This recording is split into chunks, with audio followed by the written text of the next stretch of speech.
Hello student, आज की इस वीडियो में हम देखेंगे क्लास 12 अध्याय 9 केमिस्ट्री का नोट्स देखेंगे। कंप्लीट नोट्स, पूरा फेयर जिसको कहते हैं हम लोग, कुछ लोग फेयर भी से कहते हैं, तो पूरा कंप्लीट देखेंगे उपसह संयोजन यौगिक का। और ये नोट्स मैंने 4-5 किताबों से मिलाकर ही बनाया है, 1-2 किताबों से नहीं बल्कि 4-5 किताबों से, कि थोड़ा सा भी परिभाषा में समस्या ना हो, जटिलता ना हो, या कोई भी इसमें का मतलब एग्जाम से संबंधित सारे बातें क्लियर कर दी है। ठीक, अब एनसीईआरटी के हेडिंग पे आधार पे सारे नोट्स बनाए हैं। ठीक, तो आपको इस नोट्स को समझना है कि कौन सा हेडिंग कहाँ से लिया गया है। अगर आपको ये समझना है कि ये हेडिंग्स कहाँ से लिए गए हैं इसके सारे हेडिंग्स, तो आप जाके एनसीईआरटी में लाइए, आपको सारा क्लियर हो जाएगा कि नहीं एनसीईआरटी के हेडिंग से ही सारे लिखे गए हैं और पूरा डिटेल में लिखा है। एनसीईआरटी के हेडिंग को जो एनसीईआरटी ने छोड़ दिया है, शॉर्टकट कर दिया है, उसको भी डिटेल में लिखा गया इसमें। ठीक, तो उपसह संयोजन यौगिक क्या है, चलिए मैं बहुत कुछ इसमें बताऊंगा। एक तरह से मैं आपको नोट्स के बहाने में पूरा वन शॉट आपको वीडियो कंप्लीट करा दूंगा, एक तरह से आपको इसका रिवीजन भी करा दूंगा। तो जहाँ भी ऐसे बड़े कोष्टक नजर आए वो समझ लीजिएगा उपसह संयोजन यौगिक है। अब यहाँ पे आ गया द्विक लवण संकुल यौगिक में अंतर। ये संकुल भी किसे कहते हैं, इसी को कहते हैं उपसह संयोजन को। द्विक लवण में 2 लवण होंगे, द्विक माने 2 लवण होंगे उसमें। ठीक, तो इन दोनों में यही अंतर है कि इसमें 2 लवण होंगे और ये वाला कोष्टक नहीं पाया जाएगा इसमें। ये वीवीआई है, इसमें से या तो अंतर पूछ लेगा नहीं तो द्विक लवण पूछ लेगा। फिर आगे देखते हैं हम लोग। अब आ गया द्विक लवण के बारे में, तो ये इसको नोट कर लीजिएगा। अगर आप परीक्षा की तैयारी कर रहे हैं, परीक्षा देने वाले हैं, तो मैं जो यहाँ पे वीवीआई लगा रहा हूँ उसी को पढ़ के जाइएगा। उसी को लिखना होगा तो लिखिएगा, पूरे फेयर को बनाने के चक्कर में मत रहिएगा, तो आपका टाइम पास हो जाएगा। ठीक, अब आगे देखिए। तो द्विक लवण का पहचान आप कैसे करेंगे। द्विक लवण का पहचान है कि इसमें 2 लवण रहेंगे। देख लीजिए कोई भी FeSO4 फिर NSO4 का होल ट्वाइस इंटू यहाँ पे पॉइंट 2 लवण, एक ये लवण एक ये लवण। इसी प्रकार इसमें भी 2 लवण है, ये 2 लवण, इनका सूत्र वीवीआई है, यहाँ से पूछ लेता है इन सभी का। एग्जाम में 1-1 नंबर में हो आ सकता है, क्लियर रखे, इनको याद रखे। असंकुल यौगिक का पहचान करना तो इसमें बड़ा कोष्टक हमेशा देखने को मिलेगा, ये बड़ा कोष्टक, इसी से पहचान जाएंगे। संकुल या उपसह संयोजन या समन्वय, एक ही बात है। आगे देखते हैं। अब यहाँ पे नया हेडिंग आ गया, उपसह संयोजन यौगिकों से संबंधित कुछ पारिभाषिक शब्द जो ज़्यादा जरूरी है इनको समझना, तभी हमें उपसह संयोजन यौगिक के बारे में समझ में आएगा। पहला है सत्ता। उपसह संयोजन सत्ता या समन्वय सत्ता क्या होता है, तो इस पूरे सिस्टम को कहा जाता है उपसह संयोजन सत्ता। जो दिखाई दे रहा है आपको कोष्टक, छोटा कोष्टक के अंदर लिगंड, फिर ये केंद्रीय धातु, फिर आता है केंद्रीय परमाणु आयन। इसको केंद्रीय परमाणु आयन कहा जाता है क्योंकि इसी से सभी जुड़े रहते हैं, इसी जो केंद्रीय आगे रहता है, बाकी सब इसके बाद रहते हैं। फिर आगे देखते हैं हम लोग, इसको भी केंद्रीय परमाणु में लिख लीजिए, जो बीच में रहता है वही होता है केंद्रीय परमाणु। अब आगे यहाँ पर आ गया मेन पॉइंट, केंद्रीय परमाणु को लुईस अम्ल भी कहा जाता है। क्यों, क्योंकि इसमें रिक्त डी कक्षक होते हैं, मतलब डी कक्षक खाली रहते हैं, जिसको इलेक्ट्रॉन चाहिए वही लुईस अम्ल है, जो इलेक्ट्रॉन दे सकता है वो लुईस क्षार है, पढ़े होंगे 11 क्लास में। अब आता है लिगंड, ये पूरा वीवीआई लिगंड, इसको भी ध्यान रखें। लिगंड क्या होता है तो वही दिखाते हैं आगे, तो देख सकते हैं लिगंड किसे कहते हैं। इसको छोड़ के केंद्रीय धातु को, जो भी ये सब है सब लिगंड होता है। ठीक, अब उसमें ऋणायनिक हो सकता है, उदासीन हो सकता है, धनायनिक हो सकता है लिगंड। उदासीन मतलब कोई आवेश नहीं, ऋणायनिक मतलब माइनस आवेश, धनायनिक मतलब प्लस आवेश। तो इसके बारे में डिटेल में आगे जानेंगे। और एक बात कि अगर आप परीक्षा की तैयारी में हैं, परीक्षा देने वाले हैं, तो केवल वीवीआई पॉइंट्स ही पढ़िए, सब पढ़ने के चक्कर में मत रहिए, ये जो आपका टाइम बर्बाद होगा, आप अच्छे से तैयारी भी नहीं कर पाएंगे। क्योंकि वीवीआई पॉइंट्स अगर सारा पूरा चैप्टर का वीवीआई पॉइंट्स कंप्लीट कर लेते हैं तो उसमें से पूरा में पूरा लड़ जाता है। ठीक, ऐसा ना हो कि जिसको आप याद कर रहे हैं खूब मन से पढ़ रहे हैं और वो आए नहीं परीक्षा में, इसलिए वीवीआई पॉइंट्स ही कंप्लीट करें। अब लिगंड के प्रकार, एक दंतुर लिगंड, फिर आगे देखते हैं। ये है एक दंतुर लिगंड्स जिनमें -1 माइनस ही एक माइनस रहता है। जो माइनस ऋणात्मक होते हैं उनमें -1 होता है एक दंतुर में, यानी एक ही दाता परमाणु। एक दंतुर का मतलब एक दंतुर एक ही दे सकता है, एक इलेक्ट्रॉन नहीं बल्कि इलेक्ट्रॉन का एक जोड़ा ही दे सकता है, इसलिए एक दंतुर है। मतलब एक इलेक्ट्रॉन ये लिया हुआ है, 7 होता है बाहर, एक ले लिया तो 8 हो गया, माइनस दिखा रहा है कि इसने एक लिया है तो 8 है, तो इस 8 में से 2 को दे देगा, 6 को अपने पास रखेगा। उसी प्रकार ये उदासीन थे, इसके ऊपर 2 इलेक्ट्रॉन होता है तो ये एक इलेक्ट्रॉन युग्म ये भी दे सकता है। इसके ऊपर बाहर में 4 होते हैं, 4 2 6, हाँ 4 होते हैं कि 6, हाँ 6 होते हैं, जो भी हो, तो वो ये भी इलेक्ट्रॉन एक युग्म ही देगा। तो ये सब उदासीन है, ये तीनों 1 2 ये 3 उदासीन है, बाकी सब ऋणायनिक है और धनायनिक भी आगे देखने को मिलेगा। इनका नाम याद रखिएगा, यहाँ पे सूत्र दिया है उदासीन में कौन कौन आता है, इनका नाम जरूर याद रखिएगा, आईयूपीएससी में आपको काम आएगा, आईयूपीएससी नामकरण में। पीरियडिन पीवाई होता है शॉर्टकट। ऋणायनिक में ये सब है जिन पे माइनस आवेश होता है, एक ही माइनस आवेश रहता है। सीएन रहेगा तो साइनो, अच्छा एक है एससीसीएन, एससीएन रहता है जिसको थायोसाइनो कहा जाता है। आगे देखते हैं, फिर आगे देखिए यहाँ पे NO2 रहता है तो नाइट्रो कहते हैं, और O या नो हो जाता है तो नाइट्रेटो कहते हैं। ये उभयदंतुर लिगंड है क्योंकि ये दोनों तरफ से जुड़ सकता है, N से भी O से भी, याद रहे इसको।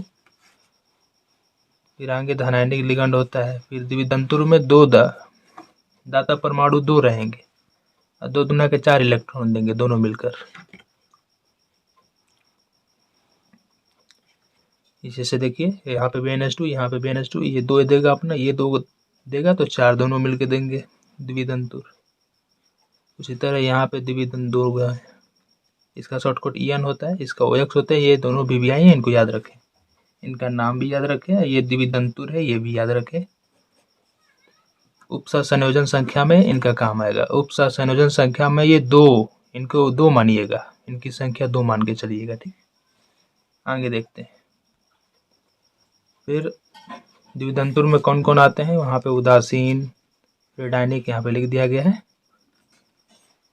फिर आगे देखिए बहुदंतुर आ गया। बहुदंतुर में 2 से अधिक जितना भी होगा, 3 4 5 सब बहुदंतुर में आ जाएंगे। ये कुछ खास नहीं होता, इनको याद रखना। अगर लिगंड के बारे में पूछ देता है तो आप परिभाषा लिख के, सारणी मत बनाइएगा, परिभाषा लिख के केवल एग्जाम्पल देते चले जाइएगा। पर लिगंड का परिभाषा और एग्जाम्पल 1 2। ठीक, ये जो ऊपर अभी सारणी देखा इसे मत बनाइएगा। अब आगे बहुदंतुर में जितने मतलब 2 से अधिक जितने भी लिगंड होंगे, जितने भी दाता परमाणु होंगे, जैसे यहाँ पर एक है, ये फिर यहाँ पर एक है, फिर यहाँ पर एक है, ये वाला, ये दोनों 3 हो गया, तो ये त्रिदंतुर हो गया। आगे देखते हैं, यहाँ पे उस लिगंड का नाम रखा गया है। ठीक, पंचदंतुर, एथिलीन डाइएमीन ट्राइएसिटेट आयन, अच्छा उसका नाम लिखा गया है। फिर यहाँ पे भी नाम लिखा गया है, 1 2 3 है यहाँ पे त्रिदंतुर, वो पंचदंतुर था शुरू वाला। यहाँ पे ये है ट्राइएथिलीन टेट्राएमीन, ये कितना दंतुर है, चतुर्दंतुर है। तो ऐसे एग्जाम्पल दे देंगे आप, एक भी दे देंगे तो हो जाएगा। आगे किलेट लिगंड, ये इसको याद कर लें, ये भी इसी में आता है, लिगंड में ही, किलेट लिगंड। इसे नहीं भी लिखेंगे तो चलेगा परिभाषा में, लेकिन किलेट लिगंड अलग से आ सकता है, इसको ध्यान रखें। फिर आगे देखते हैं, किलेट लिगंड की पहचान है कि वो चक्रीय रूप में रहता है। बंद रहता है चारों तरफ से। आगे देखते हैं, यहाँ पे एग्जाम्पल भी दिया गया है।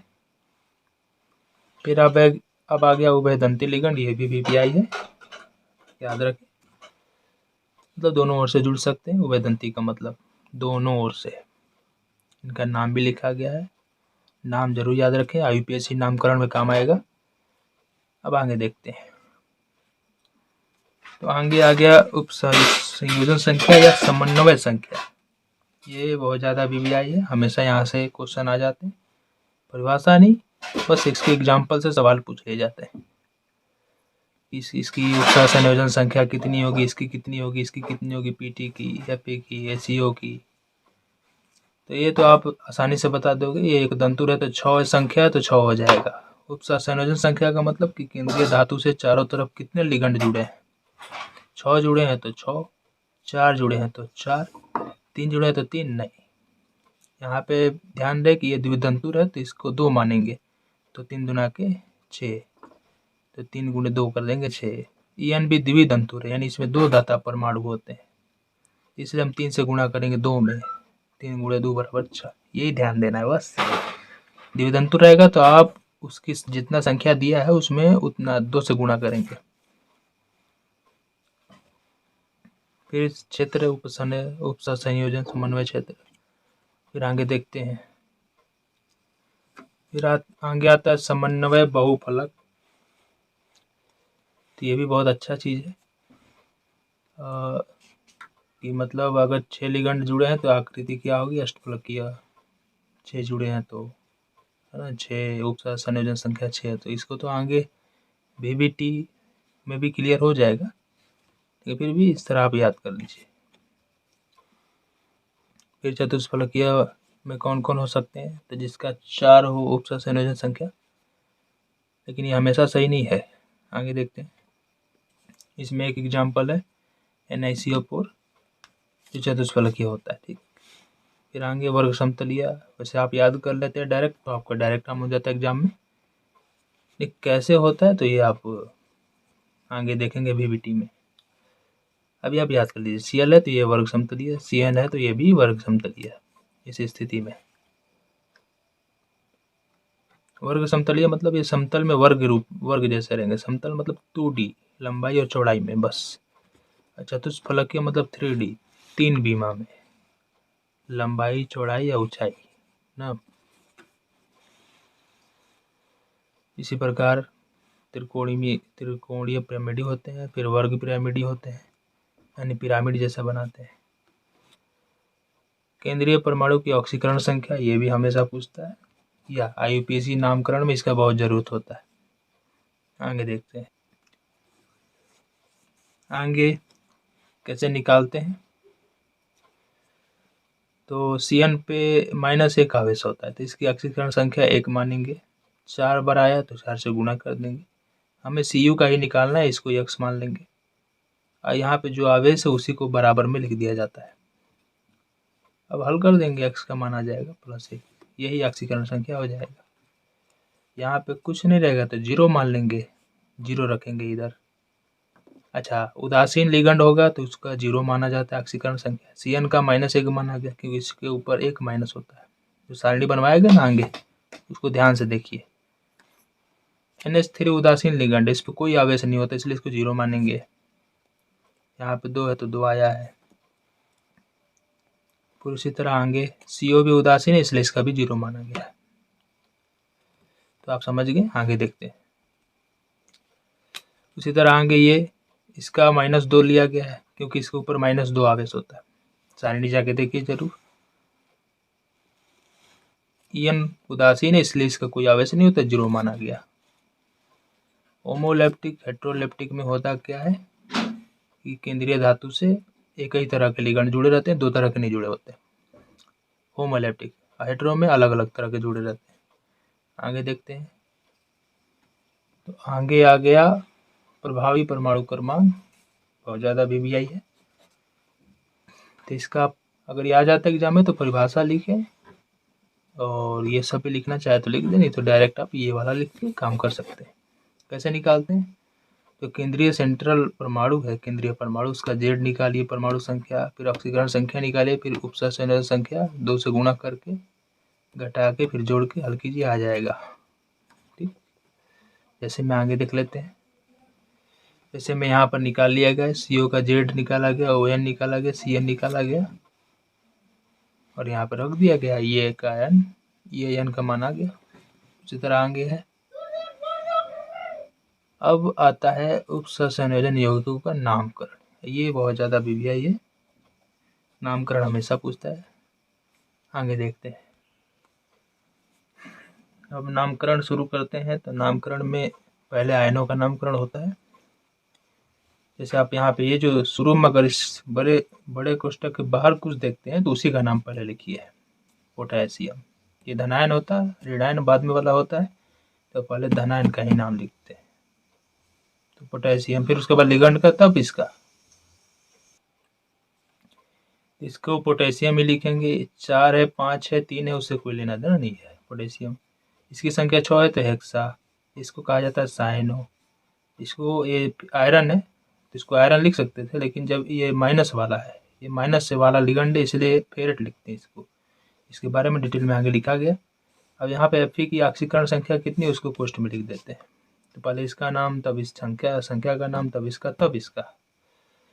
2 ऑक्सीकरण संख्या, इसका -1 होता है तो 6 एकम -6, और उसमें से 4 घटेगा, इसका +1 होता है। इधर जाएगा तो माइनस घटेगा तो 2 बचेगा। करके देख लीजिएगा। फिर आगे देखते हैं समन्वय मंडल का नामकरण, यानी इसका नामकरण कैसे करेंगे। तो वही संख्या, तब ये समन्वय मंडल का नामकरण में वही काम करना है। पहले लिगंड का नाम, पहले संख्या नाम हेक्सा, फिर एमिनो इसको कहा जाता है, फिर इसको कोबाल्ट कहा जाता है। ये उदासीन है इसलिए कोबाल्ट। ऋणात्मक होता तो कोबाल्टेट नाम हो जाता है इसका। ऑक्सीकरण संख्या 3, इससे कोई लेना देना नहीं होता, ये केवल ऑक्सीकरण संख्या में भाग लेता है, इसका कोई नाम नहीं होता। तो ये 0 है, बराबर में 3 बचेगा, यानी CO का ऑक्सीकरण संख्या 3। आगे देखते हैं। अब आगे आता है लिगंड का नामकरण।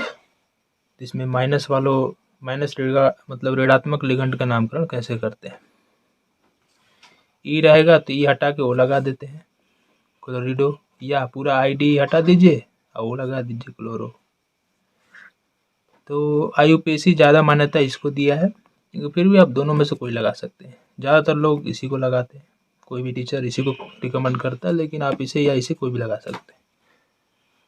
इसे ब्रोमो, ब्रोमिडो दोनों लगा सकते हैं, साइनो, साइनिडो, ऑक्सो, ऑक्सीडो, ठीक, पेरोक्सो, पेरोक्सीडो। इनका नाम ये रहेगा। O2- लगा रहेगा तो इसको आप इस तरह लिख देंगे। OS लगा रहेगा तो आप इसको हाइड्रोक्सो लिखेंगे। S लगा रहेगा तो सल्फो लिखेंगे। NH2 लगा रहेगा तो एमिडो लिखेंगे। लेकिन जनरली ये सब नहीं देखने को मिलता है, यही देखने को मिलता है, ये भी नहीं मिलता, ये देखने को मिल जाता है। फिर आगे देखते हैं।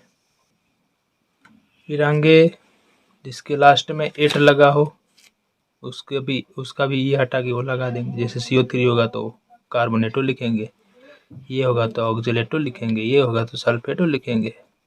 लेकिन यही दोनों आपको देखने को मिलेगा, फिर से और ज़्यादातर देखने को नहीं मिलता। ये मिल जाएगा थायोसाइनेटो, फिर आइसोथायोसाइनेटो, फिर ये दोनों मिल जाएंगे, नाइट्रेटो, नाइट्रो, इसको नाइट्रो, ये नाइट्रेटो।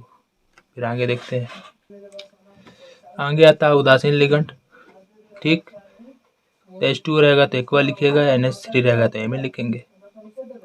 अच्छा, नामकरण में भी अल्फ़ाबेट के हिसाब से ही लिखा जाता है। दोनों का A से है शुरू, अगर दोनों एक ही साथ आ जाए तो दोनों में से किसका पहले नाम लिखें। तो H2 का लिखेगा, NH3 का, तो आपको शुरू वाला छोड़ देना है, फिर बाद वाला मिलाना है। M और Q, इन दोनों में से पहले कौन आता है, M आता है, तो इसलिए एमिन का पहले लिखेंगे, बाद में एक्वा का, ये भी ध्यान रहे। फिर CS रहेगा तो थायोकार्बोनिल, CO रहेगा तो कार्बोनिल, CO ज़्यादा आता है, ये ऊपर वाले आते हैं, ये सब देखने को नहीं मिलता, ठीक। फिर आगे उदासीन का जो नाम है वही लिख दिया जाता है, उसका चेंज नहीं होता, ठीक, उसमें कोई प्रत्यय नहीं लगता। इसको पिरिडिन कहते हैं, इसका PY देखने को मिलेगा। थायोयूरिया देखने को नहीं मिलता, ये भी देखने को नहीं मिलता, इसलिए इस पर ज़्यादा ध्यान देने की जरूरत नहीं है। ये मिलेगा आपको, EN इसका संकेत है, ठीक। अब आगे देखते हैं हम लोग। अब आ गया धनात्मक लिगेंड, तो NH4 को अमोनियम कहते हैं, और जो भी लिखा है देख लीजिए। वैसे मैंने एग्जाम में इनको कभी देखा नहीं, ठीक, तो इसलिए जो जो मैं बताया उसी को आप याद रखें। अब फिर आ गया कार्बनिक लिगेंड, ये भी मैं एग्जाम में इनको भी कभी देखा नहीं देते हुए लिगेंड के रूप में, लेकिन हाँ फिर भी है, तो आप इसी का नाम लिख देंगे जो IUPAC में इनका चलता है नाम, ठीक। और डिस्क्रिप्शन में नीचे लिंक दिया गया है, पिछले 1 से लगे 8 अध्याय तक का सारा कंप्लीट नोट्स दिया गया है, उसका लिंक नीचे, आप उसमें भी सारे VVI मैंने बता दिए हैं, आप चाहें तो जाके वहाँ से सभी को देख सकते हैं, आप अपना कंप्लीट कर सकते हैं एग्जाम के अकॉर्डिंग, ठीक। सारा का तो 9 तक तो बहुत काफ़ी होता है, 9 अध्याय तक, इसमें पूरा आपका लड़ जाता है ना। आगे भी मैं नोट्स डालते रहूँगा, ठीक। अब आते हैं लिगेंडों के क्रम पर, तो कौन सा लिगेंड पहले लिखा जाए, क्रम का मतलब ऑर्डर, एक एक करके आगे देखते हैं। लिगेंडों का क्रम अल्फ़ाबेट के आधार पर किया जाता है, उनका वर्णमाला ABCD के आधार पे, जैसे ये है, ये है, ये है, तो इनमें तीनों का नाम क्या है, ये है एमिनो, ये है नाइट्रो, ये है क्लोरो। ए से शुरू होता है, ये C से, ये N से, कौन पहले आता है, A, तो इसी का नाम लिखेंगे। टेट्रा एमिन 4 है, फिर C आता है क्लोरो, फिर ये आता है नाइट्रो, फिर इसका नाम कोबाल्ट, फिर इसका ये लास्ट बाहर वाले का सबसे लास्ट में लिख दिया जाता है पर क्लोरेट, ऑक्सीकरण संख्या 3, ये -1 होता है इसका भी -1 होता है ऑक्सीकरण संख्या, इसका भी -1 होता है टोटल का, तो इसलिए तीनों मिलके 3 देंगे, -3 होगा उधर जाएगा, +3 हो जाएगा, बराबर के उधर, इसका 0 हो जाता है। फिर आगे फिर उसी तरह है सारी बातें आप समझ जाएंगे। लिगेंडों की संख्या कैसे करते हैं, तो भाई डाई ट्राई टेट्रा मैंने बता ही दिया, 2 रहेगा तो डाई, आगे देखते हैं, 5 रहेगा तो पेंटा, 6 रहेगा तो हेक्सा। फिर एक पॉइंट आता है कि अगर पहले से ही लिगेंड में डाई ट्राई टेट्रा हो तो उसका नाम कैसे लिखेंगे, ठीक, तो उसका नाम 20, 2 रहेगा तो 3 रहेगा, या 4 लिगेंड रहेगा तो मतलब कि अगर वो 2 डाई जिसमें लिखा है उसकी संख्या 2 है तो उसको 20 लिखेंगे, डाई ट्राई लिखा है वो 2 बार आया है तो उसको 20 लिखेंगे, 3 बार आया है तो 30 लिखेंगे, 4 बार आया है तो टेट्राकिस, 5 बार आया है तो पेंटाकिस। कहने का मतलब है इसमें ईयन में डाई रहता है, इसका पूरा नाम होता है एथेन 1,2 डाइएमिन, इसमें खुद डाई आ रहा है, तो अब डाई लिखना अच्छा नहीं होगा, 2 को क्या लिखेंगे 20, ये 2 बार आया है इसलिए इसको 20 नाम रखेंगे। आगे दिखाते हैं आपको। फिर आगे है संकुल के नाम का अंत कैसे होता है, तो बस केंद्रीय धातु के नाम से अंत हो जाता है। निकेल आयन अगर रिडायन में हो या कोई रिडायन उसमें उपस्थित हो तो उसमें 8 लगा देते हैं, सिल्वर के लिए अर्जेंटेट, आयरन के लिए फेरेट। आगे देखते हैं, उसी तरह आगे दिया है, इसको देख लीजिएगा, यहाँ पे लिख के भी दिखाया है, ऋणात्मक है, या ये भी माइनस में आयन है। अच्छा, माइनस है आवेश तभी आता है जब ये ऋणात्मक लिगेंड होता है, तो ये चाहे ऐसे ऋणात्मक लिगेंड हो चाहे यहाँ पे माइनस आवेश हो तो भी हम 8 ही लगाएंगे, ठीक, प्लस रहेगा तो नहीं लगाते हैं। फिर आगे देखते हैं उभयधातु लिगेंड का नामकरण कैसे होता है, तो यहाँ पे आबंधन के बिंदु को फोकस किया जाता है, कौन जुड़ रहा है, S से जुड़ रहा है कि N से जुड़ रहा है, यहाँ पे अभी S से जुड़ा है तो S को लिख देंगे। आगे दिखाते हैं आपको, जैसे वो S से जुड़ा था थायोसाइनेटो तो S लिख देंगे, थायोसाइनेटो S क्रोमेट। अगर N से जुड़ा है तो थायोसाइनेटो आइसोथायोसाइनेटो N कर देंगे, बस यही ध्यान देना है। तो ये जरूर आएगा, ये VVI है, ऐसे ऐसे एग्जाम में ज़्यादा दे दिए जाते हैं। फिर आगे देखते हैं, अगर अलग अलग लिखा हो तो इसे इनका नाम कैसे करेंगे, तो पहले इसका लिख लीजिए तब इसका लिख लीजिएगा, पहले डाई एमिनो और सिल्वर, फिर डाई साइनो और R8 लिख देंगे ना, इसका नाम हो जाएगा अर्जेंटेट। हाँ, बस ऑक्सीकरण संख्या लिख देंगे। फिर यहाँ पे बहुत सारे एग्जाम्पल्स दिए हुए हैं, इन सबको नोट कर लीजिए। फिर आगे देखते हैं, और भी यहाँ पे एग्जाम्पल्स लिखे गए हैं, इन सबको नोट कर लीजिए, समझ लीजिए। अब आ गया समाव्यवता। ये भी बहुत वीवीआई है, लेकिन इसमें भी मैं बताऊंगा कौन कौन एक एक नंबर के दो दो नंबर के एक एक नंबर के बीच बीच में से आ जाता है कि इसकी कितनी समाव्यवता होगी, संख्या बताना होता है या कौन सा समाव्यवता है। आगे देखते हैं। तो समाव्यवता दो प्रकार का होता है, त्रिविम संरचनात्मक। त्रिविम के बारे में जानेंगे। त्रिविम माने 3 बीमा, लंबाई चौड़ाई ऊंचाई में रहेगा, आसमान में, स्पेस में। धरती को छोड़ के सब स्पेस है, थोड़ा सा भी ऊपर आते हैं तो ये स्पेस हो जाता है 3D। ज्यामिति समाव्यवता, इसमें 2 तरह का हो जाता है। एक ज्यामिति होता है, एक में ज्यामिति पता चलता है, एक में उसका दर्पण प्रतिबिंब पता चलता है। दोनों एक दूसरे के शीशे में दिखाई देने वाले प्रतिबिंब की तरह होते हैं। आगे देखते हैं। ज्यामितीय समाव्यवता में ज्यामिति का पता चलता है, यानी ज्यामिति अलग अलग हो सकती है, अलग अलग नहीं एक ही होगा, लेकिन अणुओं लिगंडों का स्थान अलग अलग होगा। अगर एक ही तरफ होगा तो वो समपक्ष कहलाएगा, ठीक। अलग अलग होगा तो वो विषम पक्ष कहलाता है, ट्रांसफॉर्म। आगे देखते हैं। तो इसमें अब उदाहरण देखेंगे कि अगर उपसतह संयोजन संख्या 4 है, यानी उसमें 4 लिगंड जुड़े हों, तो वो कैसे कैसे बनाएंगे ज्यामिति। तो एक चतुष्फलकीय हो सकता है और एक संभावना होती है वर्ग समतलीय का। चतुष्फलकीय में नहीं बन पाता ज्यामितीय समाव्यवता, क्योंकि वो 4 फलक होते हैं, एक केंद्रीय धातु से 4 बीमा में जुड़े रहते हैं, ऊपर नीचे आगे पीछे, तो ये निश्चित होता है, इसे बदला नहीं जा सकता। इसमें समाव्यवता देखने को नहीं मिलता। हाँ, ज्यामिति होती है लेकिन इसमें समाव्यवता नहीं मिलता। समाव्यवता मतलब अणुसूत्र रहेंगे समान, लेकिन उनका रचना अलग अलग डिजाइन में खींच सकते हैं हम लोग। हाँ, लेकिन वर्ग समतलीय में बहुत मिलता है, तो उदाहरण देखेंगे आगे। अब इसके उदाहरण में भी कई तरह के हो सकते हैं एग्जाम। हो सकता है कि जो केंद्रीय परमाणु उससे 2 एक ही तरह के जुड़े हैं और 2 अलग तरह के जुड़े हों लिगंड, ठीक, और दोनों एक तंतुर लिगंड होंगे। इस स्थिति में क्या क्या होगा देखिए। M केंद्रीय है, ये दोनों लिगंड है, एक तंतुर है, तो दोनों तरफ NH3 हो सकता है, दोनों तरफ Cl हो सकता है, या अलग अलग स्थिति में Cl एक बार इधर हो सकता है, NH3 इधर हो सकता है। तो जब दोनों इस तरह होगा तो सिस फॉर्म, अलग अलग होगा तो ट्रांसफॉर्म। उसी तरह आप इसका खुद बना सकते हैं, बना के देख लीजिएगा। इसका जगह मैंने छोड़ दिया, अब आगे आपको दिखाता हूँ। इसका भी बन गया है, इसका तो बना दिया गया है, लेकिन इसको भी आप अपने से बना लीजिएगा। ये बाय मिस्टेक छूटा है, जानबूझ के नहीं छोड़ा गया, जल्दी में, ठीक। अब आगे आता है दूसरा, इसी में उदाहरण में अभी दूसरा टाइप, वो पहला टाइप था। 4 लिगंड में 4 ऐसे लिगंड जुड़े हों जो एक ही जैसा हो और 2 अलग अलग जैसा हो। एक तंतुर लिगंड ही है। इनमें कैसा होगा उसको दिखाते हैं आपको आगे। इसमें देख सकते हैं ये दोनों एक जैसे हैं, ये अलग अलग है दोनों, तो दोनों एक तरफ रहेंगे तो सिस, अलग अलग रहेंगे तो ट्रांस। परीक्षा में क्या पूछेगा, इनकी संख्या पूछेगा कि इसकी ज्यामिति कितनी हो सकती है, ज्यामितीय समाव्यवता। तो 2, बस 2 ही तो देखने को मिल रहा है, और कोई संभावना ही नहीं है, ठीक।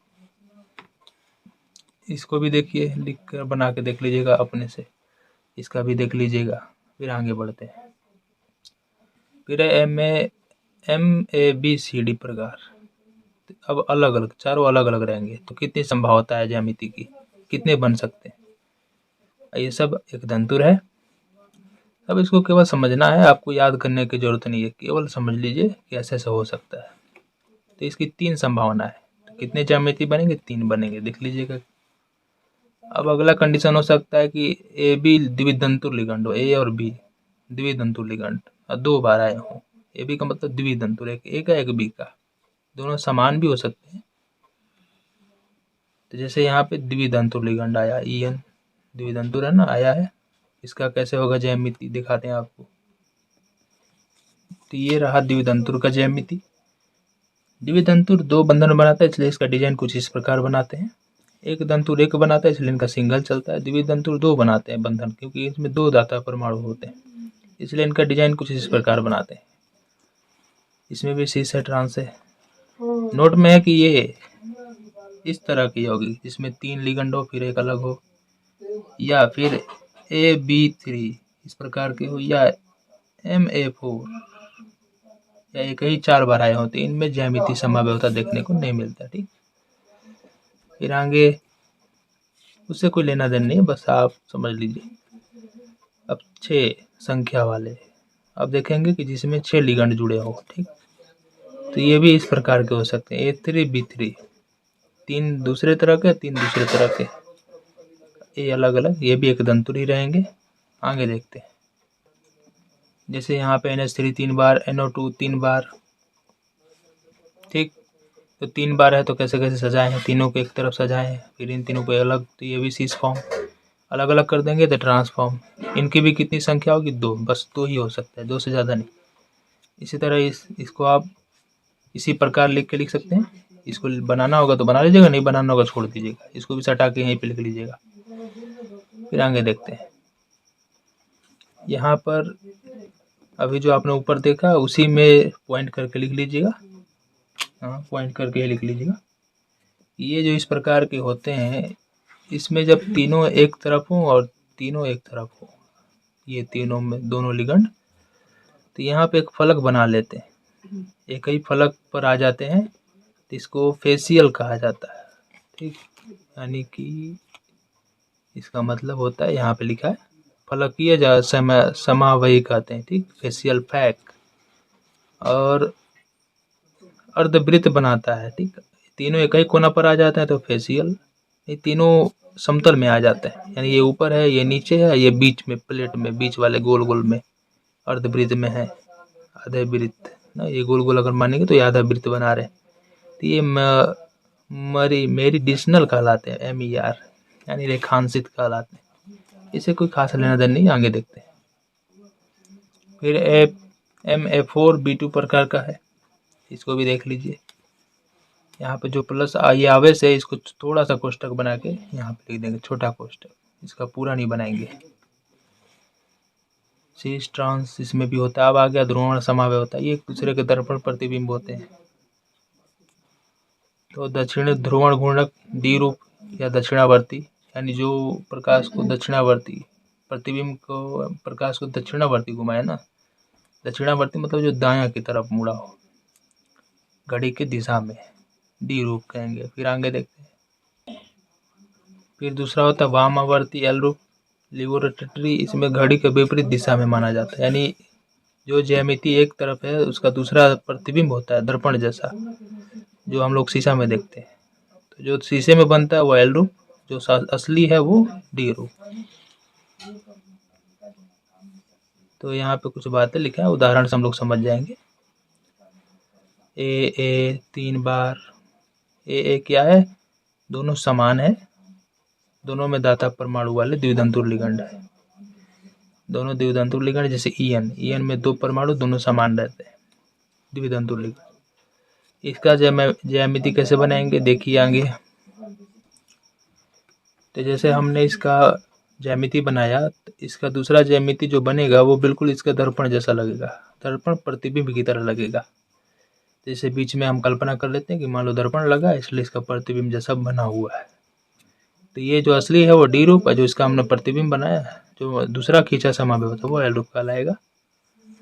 तो इसका भी कितना बन सकता है, 2 संख्या ही पूछेगा मैक्सिमम मेरे ख्याल से। फिर आगे देखिए, A 2 बार, B दूसरा जो प्रकार का लिगेंड है वो 3 बार, यहाँ पर जैसे में दे Cl2 2 बार, ये BN 2 बार है, अच्छा 4 है ना हम लोगों को। अच्छा ये द्विदंतुर है तो ये 2 दूना के 4 है, ये 2, इस यहाँ पे 2 रहेगा, 4 2 6, कुल मिला के 6 लिगेंड हमें चाहिए। तो ये Cl2 यहाँ पे पकड़ लेगा, ये N इस तरह डबल डबल बॉन्ड ले लेंगे। अब आगे देखते हैं, अब आता है कायरल अणु। तो ये भी VBI है। ये क्या होता है कायरल अणु, तो जो दर्पण प्रतिबिंब होते हैं दोनों तो एक दूसरे पर बराबर नहीं बैठ सकते, क्योंकि उनका दायां बायां अलग अलग हो जाता है, दायां बायां दिखता है, बायां दायां दिखता है। इस कारण से वो एक दूसरे के ऊपर रखा जाएगा तो सही बैठ नहीं पाएंगे, अध्यारोपित नहीं हो पाएंगे, इसलिए इनको एक दूसरे का कायरल कहा जाता है। इनकी संख्या कितनी होगी कायरल अणुओं की? तो 2 ही होगी। जैसे ये है, इसको ऊपर रखेंगे तो ये बैठ नहीं पाएगा क्योंकि इसका डिजाइन कुछ और है, इसका डिजाइन कुछ और है। जैसे एग्जाम्पल से इसको समझाया गया है, नहीं ये कुछ और है, ये अलग चीज़ है। ये उदाहरण से यहाँ पे लेके समझाया गया है, इसको आप समझ जाइएगा, ठीक। एग्जाम में क्या पूछता है कि इसके कितने कायरल, इसमें कौन निम्नलिखित में से कौन कायरल है ना, कौन कायरल है। तो देखेंगे कि अगर जो एक ही जैसा है, जो एक ही पे अध्यारोपित हो जाएगा वो कायरल है। अच्छा, जो नहीं होगा वो कायरल है, जो हो जाएगा वो कायरल नहीं है। आगे देखते हैं। अब आ गया संरचनात्मक समव्यवता। तो ये बहुत आसान होता है, ये वाला शॉर्टकट होता है। बंधनी में बंधन अलग अलग हो जाएगा, NO2 है तो ONO हो जाएगा। उप सहसंयोजन में उप सहसंयोजन संख्या केवल बदलेगा, देखते हैं आगे। तो इसमें क्या होता है कि जो लिगेंड है वो अपना स्थान चेंज कर लेंगे, CN यहाँ पे आ जाएगा, NH3 यहाँ पे आ जाएगा, बस और कुछ नहीं चेंज होगा। इसी को उप सहसंयोजन समव्यवता कहते हैं। आयनन में क्या होगा कि जो बाहर वाला Br है वो अंदर आ जाएगा, अंदर वाला SO4 बाहर आ जाएगा, बस और कुछ नहीं।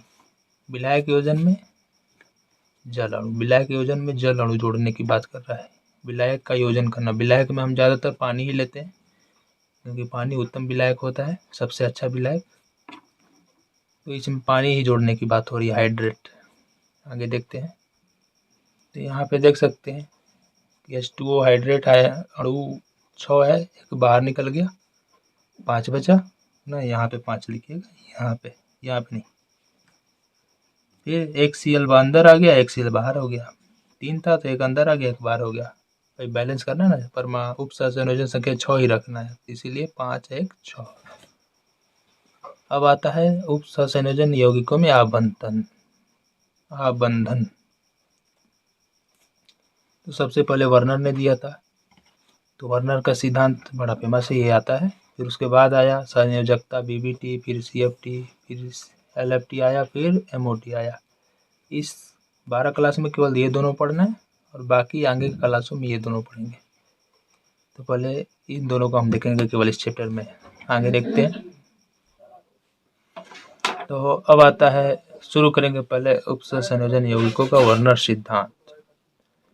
पहले इसको देखा जाएगा, तब वो BBT, तब CFT देखा जाता है। ये पूरा का पूरा VBI है,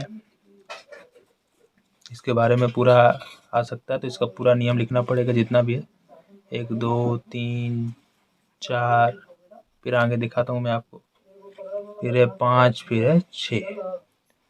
अब यहाँ पे उदाहरण है, मैं यहाँ पे सारा बात क्लियर कर देता हूँ। तो वर्नर ने क्या बताया, सबसे पहले कि जो भी संकुल यौगिक है उनकी 2 तरह की संयोजकताएं होती हैं। एक प्राथमिक संयोजकता होता है, एक द्वितीयक होता है। प्राथमिक वाला जो ये बाहर दिखाई दे रहा है ना, वही प्राथमिक है। द्वितीयक कौन है? जो अंदर है। प्राथमिक संयोजकता लिगंड क्षेत्र के बाहर होता है, उप सहसंयोजन के। अद्वितीयक वाला अंदर रहता है।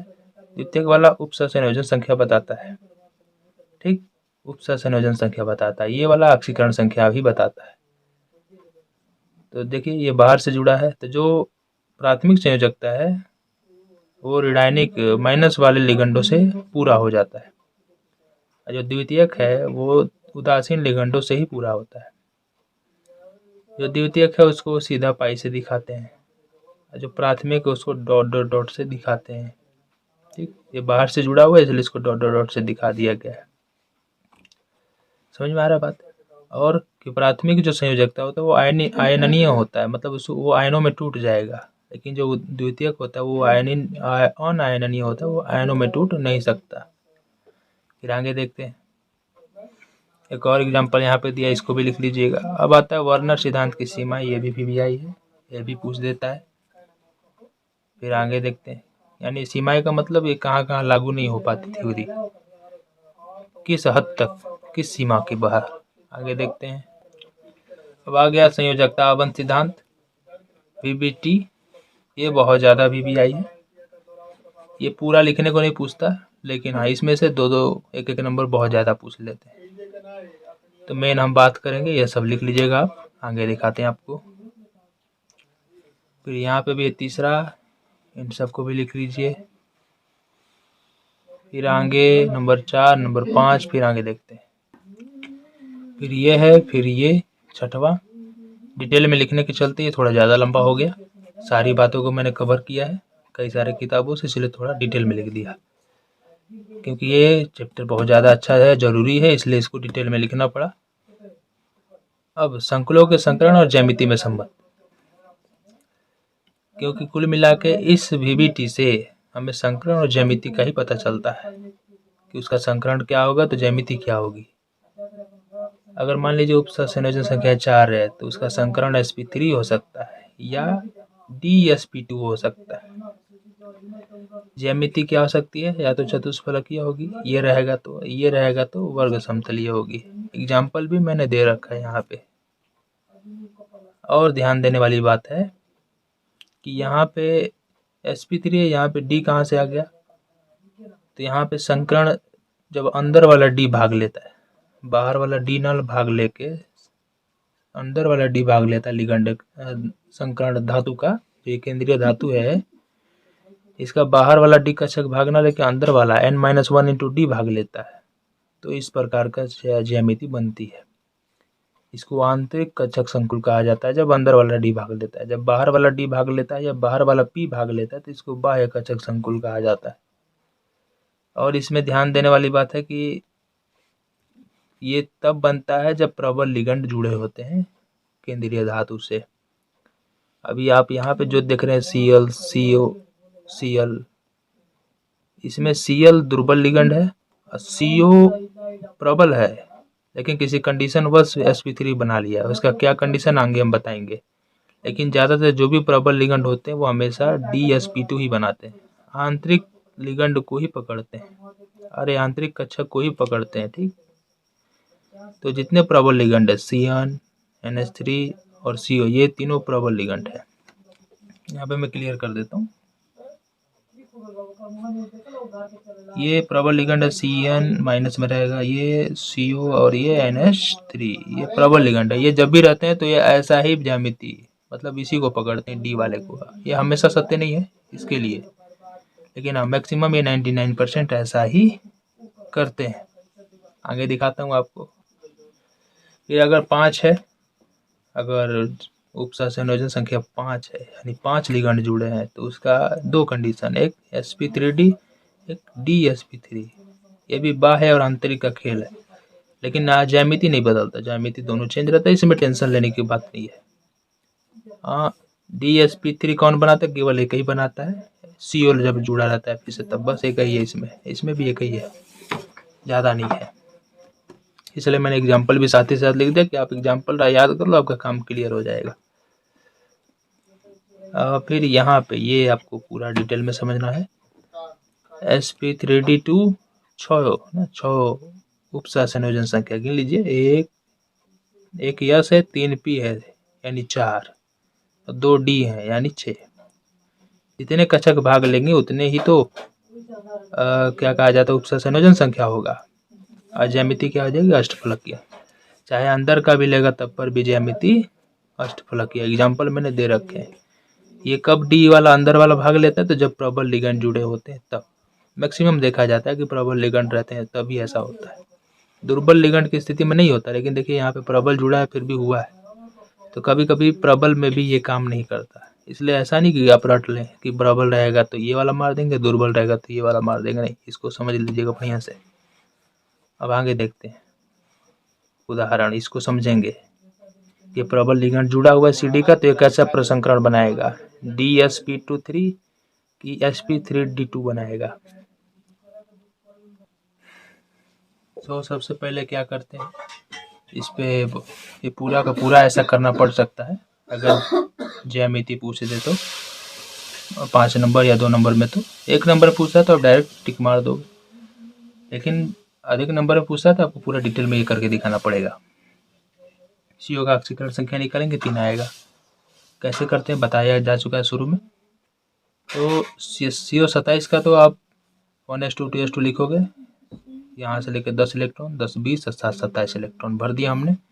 3 इलेक्ट्रॉन इसने त्याग दिया है, 3 प्लस का मतलब 3 इलेक्ट्रॉन त्याग दिया है, तो 27। 3 इलेक्ट्रॉन इसके भी भाग लिए हैं, इसलिए 3 प्लस आया है। अब 27 में से 3 निकल गया, कितना बचा? तो 2 गया 25, 1 गया 24, तो 2 कहाँ के उड़ाएंगे? यहाँ से नहीं, 3 जो इलेक्ट्रॉन उड़ा यहाँ से नहीं उड़ाते, बल्कि सबसे बाहरी कक्षा से उड़ाते हैं। 3 अंदर है, सबसे बाहर 4 वाला है, चौथा कक्षा है सबसे बाहर, इसलिए इसमें का इलेक्ट्रॉन पहले जाएगा। 2 गया और 1 चाहिए ना, इसमें क्या उड़ा देंगे 6। तो पहले किसको लिखना चाहिए? 3D को, तब बाद में 4s को, क्योंकि वास्तव में 3D अंदर है, जैसे गोल बीच में नाभिक है, फिर पहला कक्षा, दूसरा कक्षा, तीसरा कक्षा, तो पहले तीसरा में ये आएगा, तब बाद में चौथा में आएगा। ठीक, तो इसको पहले 3D लिखेंगे, तब 4s लिखेंगे। और चूंकि संकरण में P वाला भी भाग लेते हैं, इसलिए P को भी ले लेना चाहिए। D भी कभी कभी भाग लेता है, तो D को भी ले लेते हैं, लेकिन अभी P से ही काम चलेगा, क्योंकि अभी जो लिगेंड जुड़े हैं वो उनकी संख्या 6 है कि 4 है, तो जितना भी हो देख लेंगे। तो PD लेंगे कि नहीं लेंगे आगे आपको खुद क्लियर हो जाएगा। 6 लिगेंड जुड़े हुए हैं वैसे तो। अभी हम यहाँ पे लिखेंगे 6 इलेक्ट्रॉन है D में बचे हुए अभी, ये हुंड के नियम से भरे जाते हैं, पहले एक एक करके भरते हैं, तब जोड़ा लगाते हैं, उल्टा जोड़ा।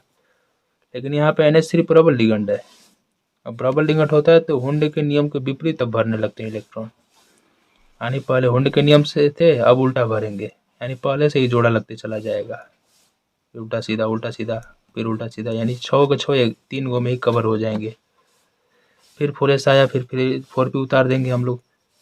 तो अब क्या देख रहे हैं कि ये जब जोड़ा लग गया इन सभी का, तो कितने कक्षक खाली रह गए? ये दोनों, यही दोनों भाग ले लेंगे, ये भाग ले लेगा, ये भाग लेगा।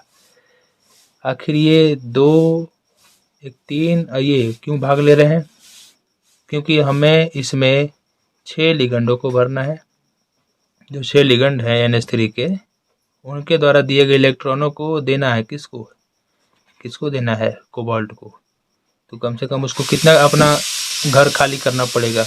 तो 6 घर खाली करना पड़ेगा, तभी जाके वो अपना इनका दिया हुआ 6 इलेक्ट्रॉन ले पाएगा। ठीक, तो कौन कौन सा इसने अपना कक्षक खाली किया? D का 2 खाली किया, इसलिए D2, S का 1, SP का 3, इसलिए P3, D2sp3 संकरण हो गया। तो संकरण का पता चल गया कौन सा होगा। फिर ये इसी तरह उतार देंगे 3 गो को, ये इन सभी को सटा के उतार देंगे। इन सभी में NH3 का जो 2 इलेक्ट्रॉन देगा, 6 दूना के 12, वो 12 भर देंगे। ठीक, फिर आगे लिख देंगे कि ये इसका संयोजन संख्या 6 है, इसलिए इसकी ज्यामिति अष्टफलकीय है। इसमें अयुग्मित इलेक्ट्रॉन नहीं है, इसलिए क्या होगा? प्रतिचुंबकीय। यानी हम ज्यामिति के साथ साथ चुंबकीय और अनुचुंबकीय का भी पता लगा सकते हैं। सब जोड़े में है, यानी चुंबकीय गुण नहीं दिखाएगा। अगर जोड़ा में नहीं होते तब ये चुंबकीय हो जाता है। चुंबकीय मतलब चुंबक रखिएगा तो चुंबक सट जाएगा, यानी चुंबकीय क्षेत्र में लाएंगे तो चुंबक सट जाएगा। आगे देखते हैं। आगे NiCl4 2- का किया गया, बिल्कुल वही तरीका है। ठीक, इसमें Cl दुर्बल लिगेंड है, इसलिए देखिएगा इसमें इलेक्ट्रॉन जोड़ा नहीं होंगे, इलेक्ट्रॉन जैसे हैं वैसे ही रह जाएंगे। यानी जब दुर्बल लिगेंड होता है तो 3D के इलेक्ट्रॉन भाग नहीं लेते संकरण में, तो जो खाली है वही भाग लेता है। 4 है तो 4 कक्षक चाहिए 4 लिगेंड के लिए, इसलिए sp3 संकरण। इसलिए इस तरह लिख देंगे, 6 नहीं यहाँ पे 4 होगा। फिर आगे देखते हैं। तो यहाँ पे देखिए ये कैसा लिगेंड है? बाह्य कक्षक संकुल है, क्योंकि इसमें का बाहर ही भाग लिया, अंदर वाला D भाग नहीं लिया, इसलिए बाह्य कक्षक। इसका कोऑर्डिनेशन संख्या, उपसह संयोजन संख्या 4 है, संकरण इतना है, इसलिए इसकी ज्यामिति इतना होगी चतुष्फलकीय। इसमें है अयुग्मित इलेक्ट्रॉन भी 2 है, इसलिए ये क्या होगा? अनुचुंबकीय। फिर इसका निकाल के देख लीजिए, बिल्कुल वही काम करना है। F दुर्बल लिगेंड है, इसलिए ये भी, इसमें भी भाग नहीं लगा इलेक्ट्रॉन, तो बाहर वाले ही भाग लेंगे। चूंकि हमें 6 कक्षक चाहिए, क्योंकि हमें 6 F जुड़े हुए हैं ना, 6 कक्षक चाहिए, तो ये वाला भाग ही नहीं लेंगे, तो हम 6 कहाँ से लाएं? अगर 4D को नहीं लेते हैं तो केवल 4 ही मिलेगा ना, इसलिए 4D को अब लेना ज़रूरी हो जाता है बाहर से, जबकि 4D इसमें शामिल नहीं है यहाँ पे देखेंगे तो, लेकिन इस कंडीशन में ले लिया जाता है। ठीक, तो समझ में आया 4D कब लेते हैं। अब आगे देखते हैं, ये भाग लेंगे तो ये 3 उसी तरह रह जाएगा और ये 6 आपस में सट के यहाँ पे आ जाएंगे।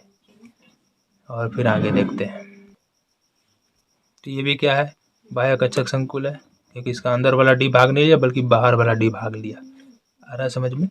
ज्यामिति क्या होगा, अष्टफलकीय। CN 6 होगा।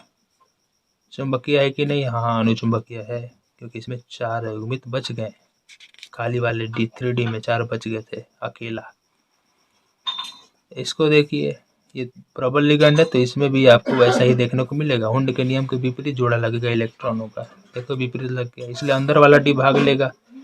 अब ये वाला, तो ये आंतरिक कक्षक संकुल हो जाएगा। और आगे देखते हैं, अब आगे आ गया NiCO। अच्छा हाँ, ये इसके बारे में जान लेंगे, ये आंतरिक है क्योंकि इसका अंदर वाला डी भाग लिया है। CN तो 4 ही होगा। ज्यामिति क्या हो जाएगी, जब अंदर वाला डी भाग लिया है तो वर्ग समतलीय हो जाएगी, यही ध्यान देने वाली बात है। फिर प्रतिचुंबकीय होगा क्योंकि इसमें अयुग्मित नहीं था, ये ज़्यादा इस पे विशेष ध्यान देने योग्य है। CO प्रबल लिगेंड, फिर भी इसकी ज्यामिति क्या होती है, sp3 होती है। प्रबल है फिर भी, ऐसा क्यों, क्योंकि CO उदासीन लिगेंड है तो Ni कोई भी इलेक्ट्रॉन नहीं देता है, इसका 0 होता है ऑक्सीकरण संख्या, यानी इलेक्ट्रॉन 4s में उसी तरह रह जाते हैं। 4s में 2 है, 3D में 8 है। प्रबल है तो हुंड के नियम के विपरीत होंगे ही, लेकिन ये इलेक्ट्रॉन इसमें आ जाता है, ये जोड़ा लग गया इसका तो एक खाली हो जाएगा, तो इसमें के इलेक्ट्रॉन सब इसमें आ जाएंगे, यानी कि CO एक प्रबल लिगेंड है लेकिन बाह्य कक्षक संकरण में ही भाग लेते हैं, इधर वाला नहीं ले पाता क्योंकि ये पहले ही से भरा हुआ है, इसीलिए ये वाला इसमें कूद जाते हैं, तो बाहर वाला भाग लिया sp3। यही ध्यान देने वाली बात है कि इसकी ज्यामिति पूछेगा तो आप कभी भी वर्ग समतलीय ना मार के चतुष्फलकीय मारेंगे। आगे देखते हैं, अब आगे वही सब बातें लिखे गए हैं। फिर यहाँ पे आ गया संयोजकता आवरण सिद्धांत, VBT की सीमाएं, तो इसको भी नोट कर लीजिए। फिर आगे हम लोग देखते हैं, अब आता है क्रिस्टल क्षेत्र सिद्धांत। तो परीक्षा की दृष्टि से आप इसको नहीं भी याद करते हैं, ज़्यादा ध्यान नहीं देते तो कोई दिक्कत नहीं है, समझ लीजिए केवल। इसमें विशेष ध्यान देने योग्य क्या है बातें मैं आगे बताता हूँ आपको, इसको नोट कर लीजिए। आगे देखते हैं, आगे और कुछ लिखना है इन सबको लिख लीजिए। फिर आता है अष्टफलकीय उप संयोजन समूहों में क्रिस्टल क्षेत्र विपाटन कैसे होता है, फिर आगे दिखाते हैं आपको। आगे और भी लिखना है, इसमें बहुत ज़्यादा लिखना ही है, ये आपको मेन आ गया, मैं यहाँ पे आपको समझाता हूँ। तो क्रिस्टल क्षेत्र विपाटन का मेन सिद्धांत ये बताना है कि जब इसमें प्रबल लिगेंड जुड़ता है या इलेक्ट्रॉन आ जाता है, या लिगेंड जैसे ही आता है तो इन जो भी कक्षक है ये 2 भाग में बढ़ जाते हैं, इनकी 3 की एनर्जी अलग हो जाती है और 2 की एनर्जी अलग हो जाती है। इसमें से मतलब गोलीय क्रिस्टल क्षेत्र में D कक्षकों की औसत ऊर्जा, अच्छा D कक्षकों की ऊर्जा अलग अलग हो जाती है। इसमें से 3 का एनर्जी अलग हो जाता है, इस 2 का अलग हो जाता है, इसलिए ये 2 क्षेत्र में बढ़ जाते हैं। तो ये 3 जो DXY, DYZ और DZX है, इसको T2G कहा जाता है, T2G। और जो ये वाला है EDX² माइनस DY, जो लास्ट वाले 2, इनको कहा जाता है EG सेट, ये 2 सेटों में बदल जाते हैं। ठीक, ये ऑक्टाहेड्रल है, तो ये ऊर्जा परिवर्तन, ऑक्टाहेड्रल में ऊर्जा परिवर्तन, डेल्टा का मतलब ऊर्जा परिवर्तन, कितना भाग होता है टोटल का 2/5 भाग, इसमें टोटल का 3/5 भाग ऊर्जा परिवर्तन होता है। ठीक, अब यही बात इसमें बताना था कि ये 2 भागों में बढ़ जाता है और इसमें कुछ खास नहीं है। ठीक, इसको याद करना होगा तो कर लीजिएगा। अब आगे देखते हैं, आगे चतुष्फलकीय के लिए है, इसमें क्या होता है, तो इसमें उल्टा हो जाता है, बस पहले D ये वाले सब नीचे थे, अब ऊपर हो जाते हैं, वो नीचे हो गया, यानी T2G ऊपर, EG सेट नीचे हो गया। अब आगे देखते हैं, T टेट्राहेड्रल को सूचित करता है, ये वाला T, टी, ये वाला टी, डेल्टा टी, नीचे टी रहेगा यहाँ पे। फिर आगे देखते हैं, यहाँ पे भी कुछ लिखा है, इनको नोट कर लीजिए। फिर इसको प्रभावित करने वाले कारक कौन कौन है, लिगैंड की प्रकृति। फिर आगे देखते हैं, यहाँ पर रासायनिक श्रेणी दिया है, स्पेक्ट्रमी रासायनिक श्रेणी, इसमें कौन किससे प्रबल होगा, तो ये VVI है, इसको याद रखिएगा, कौन किससे प्रबल होगा। CO CN से ज़्यादा प्रबल है, CN इससे ज़्यादा प्रबल है, और नहीं भी याद रखेंगे तो कुछ होता नहीं है। अयुग्मित, दूसरा कारक है अयुग्मित इलेक्ट्रॉनों की युग्मन ऊर्जा, तो इसको भी नोट कर लीजिए। फिर आगे देखते हैं, ये सब है, नोट कर लीजिए इन सबको। वैसे एग्जाम में तो वही करना चाहिए जो आता है ना। फिर इन सबको नोट कर लीजिए, आगे देखते हैं। फिर आता है उपसंयोजन यौगिकों में रंग। अब पूरा एक तरह से सिलेबस पूरा हो रहा है, ठीक। जो जो हेडिंग्स दिए थे उसको मैं यहाँ पे अब पूरा कर रहा हूँ, यानी जो एग्जाम में आने लायक है सारा बता दिया। इन सब बातों को भी नोट कीजिए, आगे देखते हैं। इसमें ये कारण बताया कि क्यों ये यौगिक रंगीन हो जाते हैं, तो इसका कारण बस वही है, T2G में से इलेक्ट्रॉन कूद के Eg में आ जाता है, इस कारण से ऐसा होता है। फिर आगे देखते हैं, फिर यहाँ पे क्रिस्टल क्षेत्र सिद्धांत की सीमाएं दी हैं। फिर CFT है और अच्छा हाँ, LFT और CFT, आपको अगले CFT की कमियों को दूर करने के लिए लिगैंड क्षेत्र सिद्धांत, इसका शॉर्टकट होता है LFT। और इसका आणविक कक्षक सिद्धांत MOT द्वारा समझाया जा सकता है, लेकिन इसको इसमें नहीं पढ़ना, अगले क्लासों में पढ़ना है। फिर आगे देखते हैं, आगे धातु कार्बोनिलों में आबंध, ये भी लास्ट में दिया था तो मैंने इसको भी लिख दिया, इसको भी आप देख सकते हैं। फिर आगे देखते हैं, तो यहाँ पे आबंधन कैसे होता है, CO और M के बीच, केंद्रीय धातु के बीच, वो दिखाया है। ये सीधा सीधी मिलते हैं तो सिग्मा, PX और PY मिलते हैं तो पाई आबंध। और आप MOT के अनुसार देखेंगे तो बॉन्डिंग भी बनता है, एंटी बॉन्डिंग भी बनता है, तो एंटी बॉन्डिंग इनके बाद ऊपर बनेगा, इसलिए इसको ऊपर क्या बनेगा उसका नहीं दिखाया गया चित्र, केवल पाई स्टार लिख दिया गया, ठीक। फिर विभिन्न एग्जाम्पल यहाँ पे दे दिए गए, उसका बता भी दिया, द्विवर्ग पिरामिड आकार कैसा होगा। फिर आगे देखते हैं हम लोग, फिर यहाँ पे है, फिर और आगे देख लेते हैं, इन सबको नोट कर लीजिए। फिर आगे देखते हैं, फिर ये सब एग्जाम्पल्स हैं। फिर उपसंयोजन यौगिकों का स्थायित्व, तो यहाँ पे कुछ ये सब करना है, आगे देखते हैं। फिर ये सब है, लिख लीजिए इन सभी को। फिर BN कैसे लिखते हैं, तो यहाँ पे BN लिखने का तरीका, B4 लिखने का तरीका बताया गया है। स्थायित्व पद से समग्र इस तरह निकालते हैं गुणा करके, ये सब याद रखें, ये सब काम आ सकता है। फिर आगे देखते हैं, आपको हो सकता है इनका मान दिया हो और फिर BN पूछ ले ना, ये सब याद रखें। आगे देखते हैं, फिर यहाँ पे अस्थायित्व स्थिरांक, अस्थायित्व के व्युत्क्रमानुपाती होता है, इसको ध्यान रखें, ठीक। फिर यहाँ पे उदाहरण में दिया गया, निकाला गया लॉग के का मान प्रयोग से लिख दिया गया, यहाँ पे प्रयोग से, ये हम नहीं बता सकते प्रयोग से, तो प्रयोगिक चीज़ें हैं, परीक्षा में इनको ज़्यादा नहीं देखने को मिला, मैंने अभी तक इनको नहीं देखा एग्जाम में, ठीक। फिर आगे देखते हैं, फिर यहाँ पे भी है कुछ, लिख लीजिए इन सबको। अब लास्ट में आता है उपसंयोजन यौगिकों का महत्व और अनुप्रयोग, तो यहाँ से भी एक एक नंबर के सवाल आ जाते हैं, क्वेश्चन, इसको भी देख लेते हैं। तो ये रहा अनुप्रयोग, इसमें भी सब नहीं याद रखना, इसमें कुछ विशेष बातें याद रखना है, कि जैसे मैं बताता हूँ आपको, ठीक। इनका अनुप्रयोग का मतलब कहाँ कहाँ यूज है, जो भी चीज़ हम पढ़ते हैं केमिस्ट्री या फिजिक्स कुछ भी, तो उनका बहुत बड़ा यूज होता है, लेकिन ये सब कंपनियों में यूज होता है, कारखानों में, इसलिए हम लोग नहीं देख पाते। आगे देखते हैं, तो यहाँ पे ये पूरा का पूरा VVI है, कि जो क्लोरोफिल होता है उसमें केंद्रीय धातु के रूप में मैग्नीशियम होता है, ये भी एक उपसंयोजन यौगिक है। फिर से जो रक्त है हीमोग्लोबिन, उसमें केंद्रीय धातु में आयरन लोहा होता है, ये भी एक उपसंयोजन यौगिक है हीमोग्लोबिन।